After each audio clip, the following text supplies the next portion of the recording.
હું પત્રકાર તરીકે કામ કરું છું।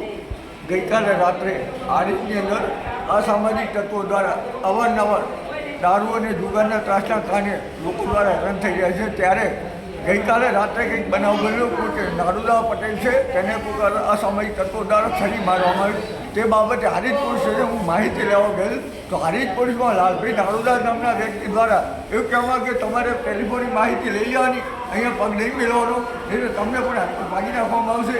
એવું મારી જોડે બે મને સાક્ષી હતા અને સીસીટીવી કેમેરા છે, પણ હારીજ પોલીસે જો સીસીટીવી કેમેરા લાવ્યો હોય તો સીસીટીવી કેમેરા પણ ચાલશે।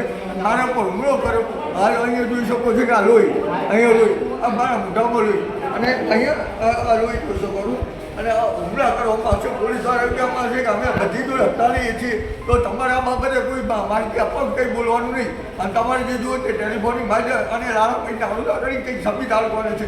જ્યારે હમણાં એક 10-15 દિવસ અગાઉ એક ચોરીની માહિતી હતી, એની અંદર પણ એક કંઈક પોલીસ ફરિયાદ થઈ હતી અને લાલાભાઈ નારુદા છે તે જંભાવ પોતાની મનમર્યાદા રાખે છે અને જાતિવાદ રાખે છે।